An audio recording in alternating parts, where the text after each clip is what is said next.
जय जगन्नाथ बंधुगण आज आम जानिबा 12 जुलाई 2024 शुक्रवार दिनर मेष ठारू आरंभ करी मीन राशि पर्यंतर द्वादश राशि राशिफल विषय किंतु ता पूर्वर सर्वप्रथमे जानिबा आजिर पंजिका विषय। आज होची 12 जुलाई 2024 शुक्रवार आषाढ़ शुक्ल पक्ष षष्ठी मिथुन 28 दिन।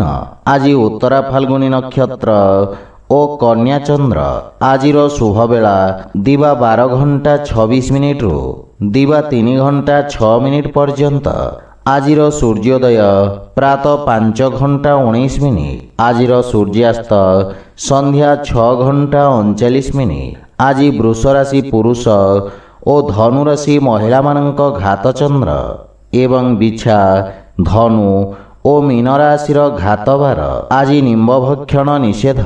तो बंधुगण आसंतु जानिबा आजिर राशिफल विषय।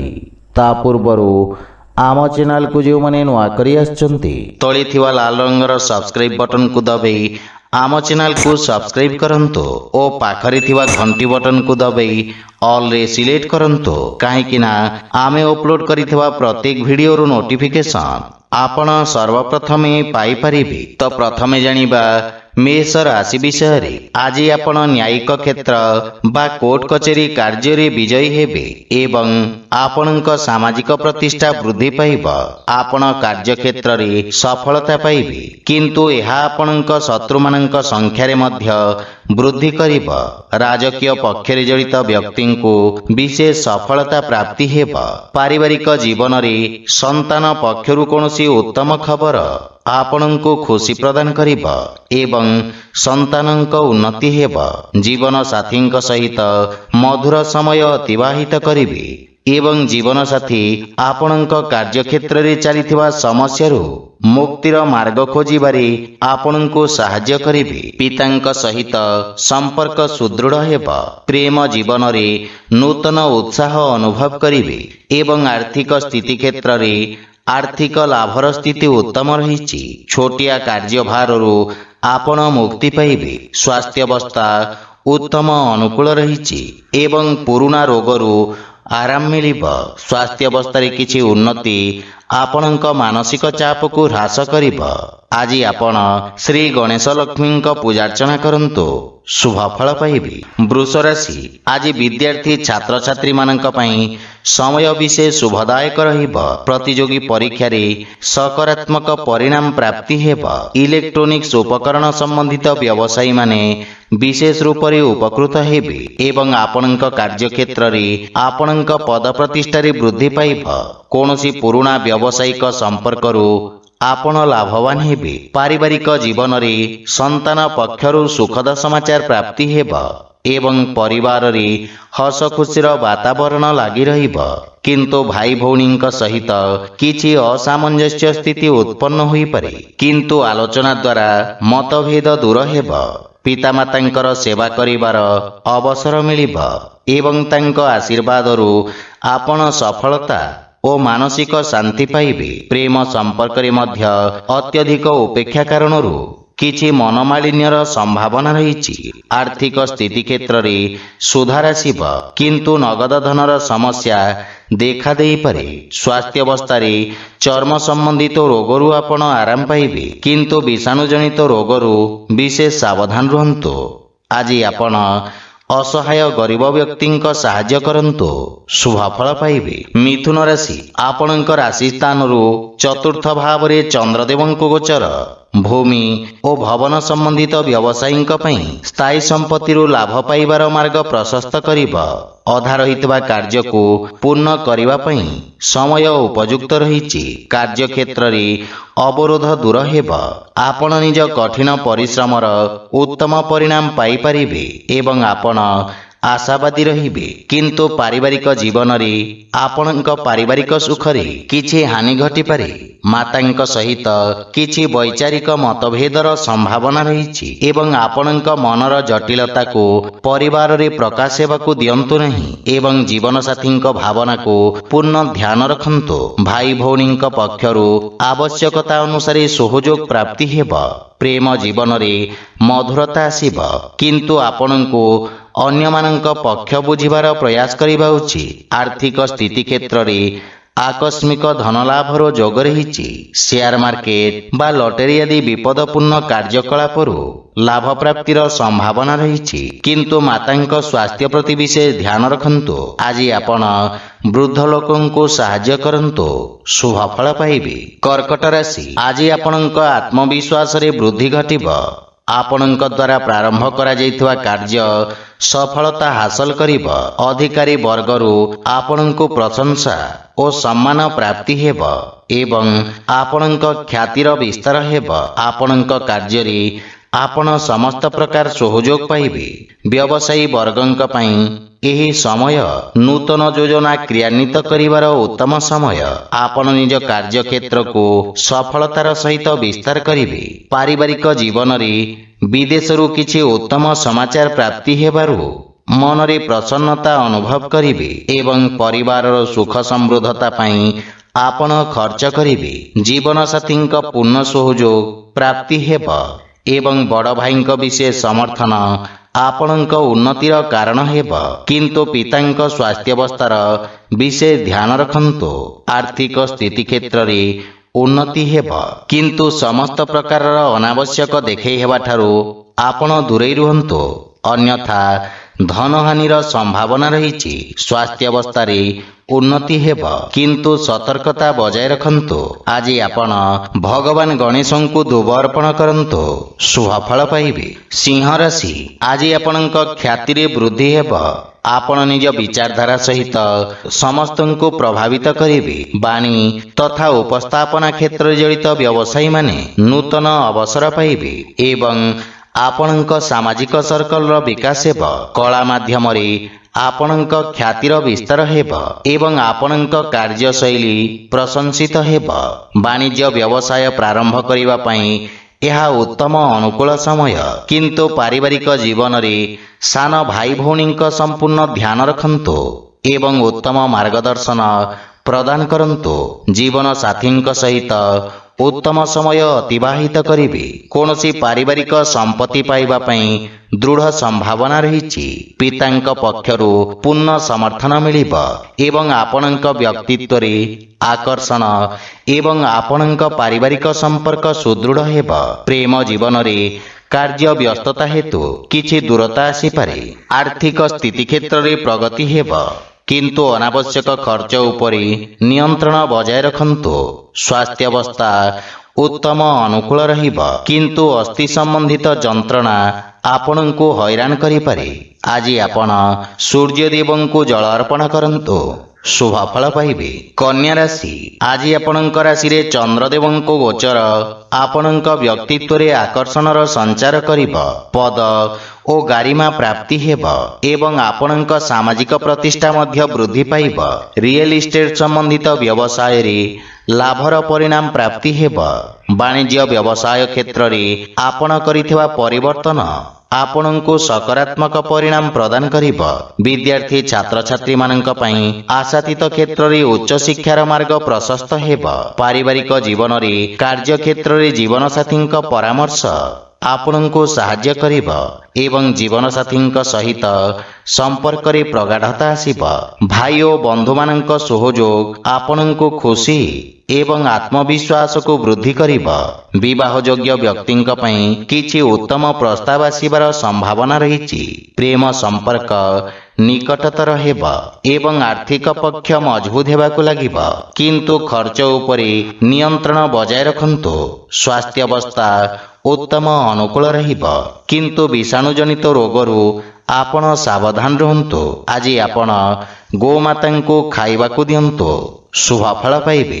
तुला राशि आज आपणक पई मानसिक चाप वृद्धि पाइब କାର୍ଯ୍ୟକ୍ଷେତ୍ରରେ କିଛି ଅନାବଶ୍ୟକ ସମସ୍ୟା ଉତ୍ପନ୍ନ ହୋଇପାରେ, କିନ୍ତୁ ଆପଣ ନିଜ କର୍ମଠ ସ୍ୱଭାବ କାରଣରୁ ଜୀବନର ସମସ୍ତ ସମସ୍ୟାର ସଫଳତାପୂର୍ବକ ସାମ୍ନା କରିବେ। ବାଣିଜ୍ୟ ବ୍ୟବସାୟ କ୍ଷେତ୍ରରେ କିଛି କ୍ଷତି ହେବାର ସମ୍ଭାବନା ରହିଛି, କିନ୍ତୁ ଦୀର୍ଘକାଳୀନ ନିବେଶ ଆପଣଙ୍କ ପାଇଁ ଲାଭଦାୟକ ସିଦ୍ଧ ହେବ। କିନ୍ତୁ ବାଣୀରେ ସଂଯମତା ବଜାୟ ରଖନ୍ତୁ। ପାରିବାରିକ ଜୀବନରେ ପରିବାର ସଦସ୍ୟଙ୍କ ବାଞ୍ଛିତ ସହଯୋଗରେ ହାନି ଘଟିବ, କିନ୍ତୁ ଆପଣଙ୍କ ଦ୍ୱାରା ପରିବାର ସଦସ୍ୟଙ୍କୁ କରାଯାଇଥିବା ସହଯୋଗ ପାରିବାରିକ ସମ୍ପର୍କକୁ ସୁଦୃଢ଼ କରିବ ଏବଂ ପାରିବାରିକ ଖର୍ଚ୍ଚରେ ନିୟନ୍ତ୍ରଣ ଲାଗି ରହିବ। ଯେକୌଣସି ପ୍ରକାର ନିର୍ଣ୍ଣୟ ବୁଝି ବିଚାରି ନିଅନ୍ତୁ। ଗୃହ ପରିବାରର ସମସ୍ତ ସମସ୍ୟାର ସମାଧାନ ଖୋଜିବାରେ ଆପଣ ସକ୍ଷମ ହେବେ। ଆର୍ଥିକ ସ୍ଥିତି କ୍ଷେତ୍ରରେ ନଗଦ ଧନ ସମସ୍ୟାର ସମାଧାନ ପାଇଁ ପ୍ରୟାସ କରିବେ। ଧାର୍ମିକ ଆଧ୍ୟାତ୍ମିକ ପୂଜାପାଠ ପ୍ରତି ଆପଣଙ୍କ ରୁଚି ବଢ଼ିବ ଏବଂ ଆର୍ଥିକ ଚିନ୍ତା ଆପଣଙ୍କୁ ବିଚଳିତ କରିପାରେ, କିନ୍ତୁ ସ୍ୱାସ୍ଥ୍ୟାବସ୍ଥା ଉତ୍ତମ ଅନୁକୂଳ ରହିଛି। ଆଜି ଆପଣ ବଜରଙ୍ଗ ବାଣ ପାଠ କରନ୍ତୁ, ଶୁଭ ଫଳ ପାଇବେ। ବିଛା ରାଶି, ଆଜି ଆପଣଙ୍କ ଦ୍ୱାରା କରାଯାଇଥିବା ନିବେଶ ଆପଣଙ୍କୁ ସର୍ବୋତ୍ତମ ଲାଭ ପ୍ରଦାନ କରିବ ଏବଂ ଲାଭର ସ୍ଥିତି ବୃଦ୍ଧି ପାଇବ। ସାମାଜିକ ସେବା କ୍ଷେତ୍ରରେ କରାଯାଇଥିବା ଖର୍ଚ୍ଚ ଆପଣଙ୍କ ଖ୍ୟାତିରେ ବୃଦ୍ଧି କରିବ। ଆପଣ ଆରମ୍ଭ କରୁଥିବା କାର୍ଯ୍ୟରେ ପ୍ରଗତି ଆସିବ ଏବଂ ଆପଣଙ୍କୁ ନିଜ ଅନୁଭବର ପୂର୍ଣ୍ଣ ଲାଭ ପ୍ରାପ୍ତି ହେବ। ପାରିବାରିକ ଜୀବନରେ ପୈତୃକ ସମ୍ପତ୍ତି ସମ୍ବନ୍ଧିତ ବିବାଦର ସମାଧାନ କରିବାରେ ଆପଣ ସକ୍ଷମ ହେବେ, ଯାହାଫଳରେ ପାରିବାରିକ ବାତାବରଣ ସୁଖଦ ରହିବ ଏବଂ ପାରିବାରିକ ସମ୍ପର୍କ ଲାଭ ପ୍ରଦାନ କରିବ। ପିତାଙ୍କ ସମ୍ବନ୍ଧିତ କୌଣସି ପରିଚିତ ବ୍ୟକ୍ତିଙ୍କ ସାହାଯ୍ୟରେ ଆପଣଙ୍କ ପୂର୍ବରୁ ଅଟକି ରହିଥିବା କାର୍ଯ୍ୟଗୁଡ଼ିକରେ ଗତି ଆସିବ ଏବଂ ପାରିବାରିକ ଧନ ସମ୍ପତ୍ତି ବୃଦ୍ଧି ହେବ। ପିତାମାତାଙ୍କ ସ୍ନେହ ଓ ଆଶୀର୍ବାଦ ପ୍ରାପ୍ତ କରିବେ। ଆର୍ଥିକ ସ୍ଥିତି କ୍ଷେତ୍ରରେ ଆକସ୍ମିକ ଧନ ଲାଭର ପ୍ରବଳ ଯୋଗ ରହିଛି ଏବଂ ସଞ୍ଚିତ ଧନରେ ମଧ୍ୟ ବୃଦ୍ଧି ପାଇବ। କାର୍ଯ୍ୟ ବ୍ୟସ୍ତତା ଅଧିକ ରହିବ, କିନ୍ତୁ ସ୍ୱାସ୍ଥ୍ୟାବସ୍ଥାର ସମ୍ପୂର୍ଣ୍ଣ ସମର୍ଥନ ମିଳିବ। ଆଜି ଆପଣ ଗୋମାତାଙ୍କୁ କଦଳୀ ଖାଇବାକୁ ଦିଅନ୍ତୁ, ଶୁଭ ଫଳ ପାଇବେ। ଧନୁରାଶି, ଆପଣଙ୍କ ରାଶି ସ୍ଥାନରୁ ଦଶମ ଭାବରେ ଚନ୍ଦ୍ରଦେବଙ୍କୁ ଗୋଚର ଆପଣଙ୍କ ବ୍ୟବସାୟର ଅଭିବୃଦ୍ଧି ପାଇଁ ନୂତନ ଅବସର ପ୍ରଦାନ କରିବ। ଆପଣଙ୍କ କର୍ମଠତା ସହିତ ନିଜ କାର୍ଯ୍ୟକ୍ଷେତ୍ର ତଥା କାର୍ଯ୍ୟପ୍ରଣାଳୀରେ ଆବଶ୍ୟକତା ଅନୁସାରେ ପରିବର୍ତ୍ତନ କରିବା ପାଇଁ ପ୍ରେରିତ ହେବେ ଏବଂ ଆବଶ୍ୟକ ଅନୁଯାୟୀ କାର୍ଯ୍ୟ କରିବେ। ଆପଣଙ୍କ ଦ୍ୱାରା ନିଆଯାଇଥିବା ନିର୍ଣ୍ଣୟ ଆପଣଙ୍କ ପାଇଁ ଏକ ସୁବର୍ଣ୍ଣ ଭବିଷ୍ୟତର ମୂଳଦୁଆ ସାଜିବ। ବିଦ୍ୟାର୍ଥୀ ଛାତ୍ରଛାତ୍ରୀମାନେ ଭବିଷ୍ୟତର ଆବଶ୍ୟକତା ଅନୁସାରେ ନିଜ ବ୍ୟବସାୟ ତଥା ତାହାର ଅନୁରୂପ ଆବଶ୍ୟକ କୌଶଳର ଚୟନ କରିବେ। ପାରିବାରିକ ଜୀବନରେ ପାରିବାରିକ ସ୍ଥିତି ଆପଣଙ୍କ ପାଇଁ ଅତ୍ୟନ୍ତ ଉତ୍ତମ ରହିଛି। ଆପଣ ପିତାମାତାଙ୍କ ଠାରୁ ମାର୍ଗଦର୍ଶନ ଏବଂ ସମର୍ଥନ ପାଇବେ। ଜୀବନସାଥୀ ଆପଣଙ୍କ ସମସ୍ତ ପ୍ରୟାସରେ ସମ୍ପୂର୍ଣ୍ଣ ସମର୍ଥନ କରିବେ, କିନ୍ତୁ ସନ୍ତାନଙ୍କ ଭବିଷ୍ୟତ ଓ ଶିକ୍ଷାକୁ ନେଇ ଆପଣ ସାମାନ୍ୟ ଚିନ୍ତିତ ରହିବେ। ଭାଇ ଭଉଣୀଙ୍କ ସହିତ ସମ୍ପର୍କ ସୁଦୃଢ଼ ହେବ, କିନ୍ତୁ ପ୍ରେମ ଜୀବନରେ ଅଧିକ ଉପେକ୍ଷା ନିରାଶାର କାରଣ ହୋଇପାରେ ଏବଂ ଆର୍ଥିକ ଲାଭର ସ୍ଥିତି ଉତ୍ତମ ଅନୁକୂଳ ରହିଛି। ନୂତନ ଆୟର ସ୍ରୋତ ନିର୍ମାଣ ହେବ। ସ୍ୱାସ୍ଥ୍ୟାବସ୍ଥା ଉତ୍ତମ ରହିବ ଏବଂ ଆପଣ ଶାରୀରିକ ଭାବରେ ସମର୍ଥ ଓ ଉର୍ଜାବାନ ଅନୁଭବ କରିବେ। ଆଜି ଆପଣ ଓଁ ଗଂ ଗଣପତେ ନମଃ ମନ୍ତ୍ରର ଜପ କରନ୍ତୁ, ଶୁଭ ଫଳ ପାଇବେ। ମକର ରାଶି, ଆଜି ଆପଣଙ୍କ ଭାଗ୍ୟରେ ବୃଦ୍ଧି ଘଟିବ ଏବଂ ଭାଗ୍ୟର ପୂର୍ଣ୍ଣ ସହଯୋଗ ପ୍ରାପ୍ତି ହେବ। ପୂର୍ବରୁ ଅଟକିଥିବା କାର୍ଯ୍ୟ ସ୍ୱତଃ ଭାବରେ ପୂର୍ଣ୍ଣ ହେବାକୁ ଲାଗିବ। ଆଳସ୍ୟକୁ ପରିତ୍ୟାଗ କରି ଆପଣ କାର୍ଯ୍ୟକ୍ଷେତ୍ରରେ ନୂତନ ଉର୍ଜାର ସଞ୍ଚାର କରିବେ ଏବଂ ଉନ୍ନତି ହେବାକୁ ଲାଗିବ। ସରକାରୀ କୋର୍ଟ କଚେରୀ ସମ୍ବନ୍ଧିତ ମାମଲାର ନିର୍ଣ୍ଣୟ ଆପଣଙ୍କ ସପକ୍ଷରେ ରହିବ। ଅତୀତରେ ଆପଣଙ୍କ ଦ୍ୱାରା କରାଯାଇଥିବା କାର୍ଯ୍ୟ ଆପଣଙ୍କ ପ୍ରତିଷ୍ଠା ବୃଦ୍ଧି କରିବ। ପାରିବାରିକ ଜୀବନରେ ପିତାଙ୍କ ସହଯୋଗ ଆପଣଙ୍କ ବିଷମ ପରିସ୍ଥିତିରେ ଆପଣଙ୍କୁ ସାହାଯ୍ୟ କରିବ। ଭାଇମାନଙ୍କ ଠାରୁ ସାହାଯ୍ୟ ମିଳିବ ଏବଂ ଜୀବନସାଥୀଙ୍କ ସହିତ ସମ୍ପର୍କରେ ପ୍ରଗାଢ଼ତା ଆସିବ। ପରିବାର ସଦସ୍ୟ ଆପଣଙ୍କ ବାଣୀରେ ପ୍ରଭାବିତ ହେବେ। ସନ୍ତାନ ପକ୍ଷରୁ କିଛି ସୁଖଦ ସମାଚାର ପ୍ରାପ୍ତି ହେବ।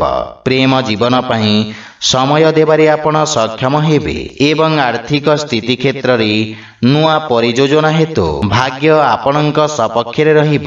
ସେୟାର ମାର୍କେଟ ଆଦିରେ ନିବେଶ କରିବା ଲାଭପ୍ରଦ ସିଦ୍ଧ ହେବ ଏବଂ ଆର୍ଥିକ ଲାଭର ସ୍ଥିତି ଅତ୍ୟନ୍ତ ଉତ୍ତମ ରହିଛି। ଅତ୍ୟଧିକ କାର୍ଯ୍ୟବ୍ୟସ୍ତତା ଓ ଅନାବଶ୍ୟକ ଖର୍ଚ୍ଚ ହେତୁ କିଛି ମାନସିକ ସମସ୍ୟାର ସମ୍ମୁଖୀନ ହେବାକୁ ପଡ଼ିବ। ଆଜି ଆପଣ ବଜରଙ୍ଗ ବାଣ ପାଠ କରନ୍ତୁ, ଶୁଭ ଫଳ ପାଇବେ। କୁମ୍ଭ ରାଶି, ଆପଣଙ୍କ କର୍ମକ୍ଷେତ୍ରରେ ଚନ୍ଦ୍ରଦେବଙ୍କ ଏହି ଗୋଚର କିଛି ବ୍ୟବଧାନ ଉତ୍ପନ୍ନ କରିବ, କିନ୍ତୁ ଆପଣ ନିଜ କର୍ମକ୍ଷେତ୍ରରେ କିଛି ବଡ଼ ପରିବର୍ତ୍ତନ କରିବେ। ଯୋଜନାବଦ୍ଧ କାର୍ଯ୍ୟ ସମାପ୍ତ କରି ଲାଭର ସ୍ଥିତି ପ୍ରାପ୍ତ କରିବେ। ସରକାରୀ କ୍ଷେତ୍ରରେ କାର୍ଯ୍ୟରତ ବ୍ୟକ୍ତିଙ୍କ ପାଇଁ ଉତ୍ତମ ଅନୁକୂଳ ସମୟ। ଆପଣ ଉଚ୍ଚ ଅଧିକାରୀ ଓ ସହକର୍ମୀଙ୍କ ପୂର୍ଣ୍ଣ ସମର୍ଥନ ପାଇବେ। ଦୈନିକ ବ୍ୟବସାୟୀମାନେ ବିଶେଷ ଲାଭ ପ୍ରାପ୍ତ କରିବେ। ଲମ୍ବିତ କାର୍ଯ୍ୟ ସମାପ୍ତ କରିବାର ସୁଯୋଗ ମିଳିବ ଏବଂ ସଫଳତା ମଧ୍ୟ ପାଇବେ। ପାରିବାରିକ ଜୀବନରେ ପିତାଙ୍କ ମାର୍ଗଦର୍ଶନ ପ୍ରାପ୍ତି ହେବ, କିନ୍ତୁ ତାଙ୍କ ସ୍ୱାସ୍ଥ୍ୟାବସ୍ଥାର ବିଶେଷ ଧ୍ୟାନ ରଖନ୍ତୁ। କିଛି ଅବାଞ୍ଛିତ ଭ୍ରମଣର ସମ୍ଭାବନା ରହିଛି।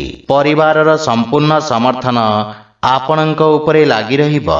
ଆପଣଙ୍କ ବ୍ୟବହାର, କୁଶଳତା ତଥା କର୍ମଠତା କାର୍ଯ୍ୟକ୍ଷେତ୍ରରେ ସହାୟକ ସିଦ୍ଧ ହେବ। ଭାଇ ଭଉଣୀଙ୍କ ସମ୍ପୂର୍ଣ୍ଣ ସମର୍ଥନ ପାଇବେ। ପ୍ରେମ ଜୀବନରେ ସତେଜତା ଅନୁଭବ କରିବେ ଏବଂ ଆର୍ଥିକ ସ୍ଥିତି କ୍ଷେତ୍ରରେ ଅନାବଶ୍ୟକ ଖର୍ଚ୍ଚରୁ ସାବଧାନ ରୁହନ୍ତୁ। ସଞ୍ଚିତ ଯୋଜନାରେ ବିନିଯୋଗ କରିବାର ଉତ୍ତମ ଅନୁକୂଳ ସମୟ। ସ୍ୱାସ୍ଥ୍ୟାବସ୍ଥା ଉତ୍ତମ ଅନୁକୂଳ ରହିଛି, କିନ୍ତୁ ପିତାଙ୍କ ସ୍ୱାସ୍ଥ୍ୟାବସ୍ଥାର ବିଶେଷ ଯତ୍ନ ନିଅନ୍ତୁ। ଆଜି ଆପଣ ହନୁମାନ ଚାଳିଶାର ପାଠ କରନ୍ତୁ, ଶୁଭ ଫଳ ପାଇବେ। ମୀନ ରାଶି, ଆଜି ଆପଣ ନିଜ ବ୍ୟବସାୟିକ ଭାଗିଦାରୀମାନଙ୍କ ସହଯୋଗ ପ୍ରାପ୍ତ କରିବେ। ଆପଣଙ୍କ ପୂର୍ବରୁ ଅଟକି ରହିଥିବା କାର୍ଯ୍ୟରେ ଗତି ଆସିବ ଏବଂ ଆର୍ଥିକ ଲାଭର ସ୍ଥିତି ବିକଶିତ ହେବ। ବିଶେଷଜ୍ଞ ବା ଅନୁଭବୀ ବ୍ୟକ୍ତିଙ୍କ ପରାମର୍ଶରେ ଆପଣଙ୍କ କାର୍ଯ୍ୟକ୍ଷେତ୍ରର ବିସ୍ତାର ହେବ। ସମାଜ ସେବାରେ ଜଡ଼ିତ ବ୍ୟକ୍ତିଙ୍କ ପ୍ରତିଷ୍ଠା ବୃଦ୍ଧି ପାଇବ ଏବଂ ପାରିବାରିକ ଜୀବନରେ ଜୀବନସାଥୀ ଆପଣଙ୍କ ସମସ୍ୟାରେ ଆପଣଙ୍କୁ ପୂର୍ଣ୍ଣ ସାହାଯ୍ୟ କରିବେ ଏବଂ ଜୀବନସାଥୀଙ୍କ ସହିତ ମିଳିତ ଭାବରେ କରାଯାଇଥିବା ବ୍ୟବସାୟରେ ସଫଳତା ପ୍ରାପ୍ତି ହେବ। ପାରିବାରିକ ଜୀବନରେ ମଧୁରତା ଆସିବ। ପ୍ରେମ ସମ୍ପର୍କକୁ ଏକ ନୂଆ ରୂପ ଦେବେ ଏବଂ ଅବିବାହିତ ବ୍ୟକ୍ତିଙ୍କ ପାଇଁ ବିବାହ ସମ୍ବନ୍ଧିତ କିଛି ଉତ୍ତମ ସମାଚାର ପ୍ରାପ୍ତି ହେବ, ଯାହା ଭବିଷ୍ୟତରେ ଆପଣଙ୍କ ଜୀବନରେ ଶୁଭତାର ସଞ୍ଚାର କରିବ। ଆର୍ଥିକ ସ୍ଥିତି କ୍ଷେତ୍ରରେ ଉନ୍ନତି ହେବ ଏବଂ ଆଂଶିକ ଲାଭ ପାଇବେ।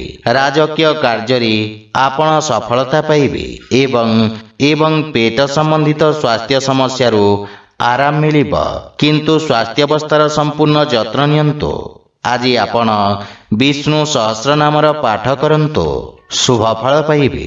ତ ବନ୍ଧୁଗଣ, ଏହା ଥିଲା ଆଜିର ରାଶିଫଳ ବିଷୟରେ। ଯଦି ଭିଡ଼ିଓଟି ଆପଣମାନଙ୍କୁ ଭଲ ଲାଗିଥାଏ, ଲାଇକ୍, ସେୟାର ଓ କମେଣ୍ଟ କରି ଜଣାନ୍ତୁ ଏବଂ ଆମ ଚ୍ୟାନେଲକୁ ସବସ୍କ୍ରାଇବ୍ କରନ୍ତୁ। ଜୟ ଜଗନ୍ନାଥ।